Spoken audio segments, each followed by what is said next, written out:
ปิดขึ้นอย่างเป็นทางการกันแล้วท่านผู้ชมสำหรับงานวางแสดงเวียนเทียนมอเตอร์โชว์2025ซึ่งจะได้ดำเนินเป็นเวลาทั้งหมดแม่น9วันเริ่มแต่วันที่21จนถึงวันที่30มีนา2025นี้อยู่ที่ศูนย์การค้าลาวไอเต็ก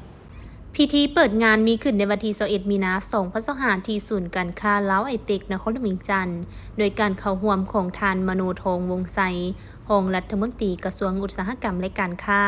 ทานคำแสนศรีสวงศ์รองประธานสภาการค้าและอุตสาหกรรมแห่งชาติลาวพร้อมด้วยบรรดาภาคส่วนที่เกี่ยวข้องบรรดาต่างหน้าจากค่ายรถต่างๆเข้าร่วมท่านจันสมรศรีสะอาดรองหัวหน้ากรมส่งเสริมการค้าและหัตถกรรมได้กล่าวว่างานวางแสดงสินค้าประเภทรถยนต์เป็นการสุกยูสร้างโอกาสให้กับบรรดาบริษัทจำหน่ายรถได้มานำเสนอให้เห็นคุณภาพรถรุ่นต่างๆให้ข้อมูลการนำใช้ที่เหมาะสมกับความต้องการโดยเฉพาะโฆษณาส่งเสริมการขายในเงื่อนไขผู้ที่สมไส้พึงพอใจทั้งเป็นการสร้างบรรยากาศการซื้อขายอยู่ตลาดภายในให้มีความฟดฟื้นดังที่พวกเขาได้เห็นแล้วในปัจจุบันอุตสาหกรรมรถยนต์ได้มีวิวัฒนาการและพัฒนาในแต่ละระยะอย่างบ่หยุดยั้งเพื่อให้สามารถรองรับความต้องการของผู้สมไส้ก็คือตอบสนองความต้องการของตลาดนับมือยิ่งมีความทันสมัยมีความหลากหลายสิ่งอำนวยความสะดวกทั้งเป็นการประหยัดน้ำมันการนำใช้ไฟฟ้าการผสมผสานระหว่างการนำใช้น้ำมันและไฟฟ้าก้าวไปถึงการนำใช้พลังงานไฮโดรเจนและแสงตะเวนในอนาคตงานวางแสดงเวียนเทียน Eco Motor Expo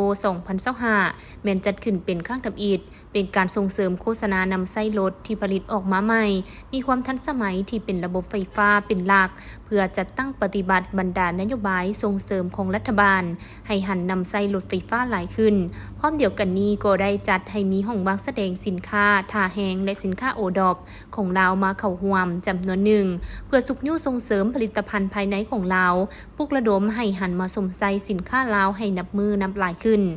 พร้อมนี้ทานสุภาวันขันแก้วห้องอำนวยการบริษัทอีลิเกนอีเวนต์จำกัดผู้เดียว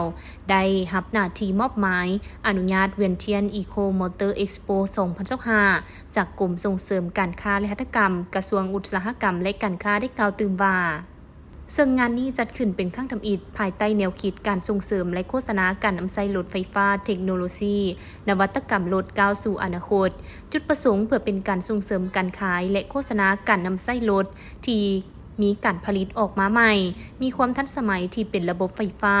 รวบรวมเอาทุกภาคส่วนที่ติดพันกับอุตสาหกรรมรถเข้ามาโฆษณาซึ่งเน้นใส่ประเภทรถไฟฟ้าเป็นหลักตามนโยบายส่งเสริมของรัฐให้หันนำใช้รถไฟฟ้าให้หลายขึ้นซึ่งก็มีทั้งคุณภาพมาตรฐานและราคาที่แตกต่างกันไปย้อนแนวนั้นจึงก่อให้เกิดมีความคิดที่จะให้ข้อมูลผู้ชมสามารถเปรียบเทียบข้อมูลต่างๆของรถแต่ละรุ่นแต่ละยี่ห้อได้ทั่วถึงบรรดาผู้ผลิตและตัวแทนจำหน่ายก็สามารถนำเสนอผลิตภัณฑ์สินค้าการบริการการตลาดการโฆษณาของตนไปสู่กลุ่มลูกค้าเป้าหมายได้ทั่วถึงเช่นเดียวกันทั้งนี้เพื่อผลักดันการแข่งขันวงการยานพาหนะในบ้านเฮาให้มีการเติบโตและเห็นได้ถึงความสำคัญระหว่างความต้องการของผู้ซื้อและผู้ขายของบริษัทจึงเข้ามามีส่วนร่วมเพื่อเป็นสื่อกลางให้แก่ผู้ประกอบการทางด้านธุรกิจรถได้มีการโฆษณาและเป็นข้อมูลในการตัดสินใจซื้อ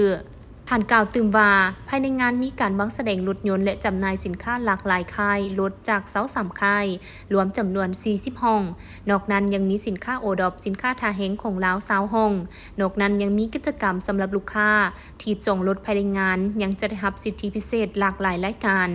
นอกนั้นยังมีงานประกวดแข่งขันเต้นออดิชั่นมีการแข่งขันฟ้อนจากบรรดากลุ่มน้องๆนักเรียนที่มีความสามารถและยังมีโปรโมชั่นจากบรรดาค่ายรถภายในงานหลากหลายไว้คอยบริการดึงดูดแขกที่เข้ามาร่วมงานพร้อมนี้ทางด้านนอกอาคารยังมีการแสดงศิลปินทางภายในและประเทศเพื่อนบ้านที่จะมามอบเสียงเพลงมวลๆเพื่อสร้างสีสันในงานของพวกเขาอีกด้วยอุตสาหกรรมในการค้าแต่ยังมีหลากหลายภาค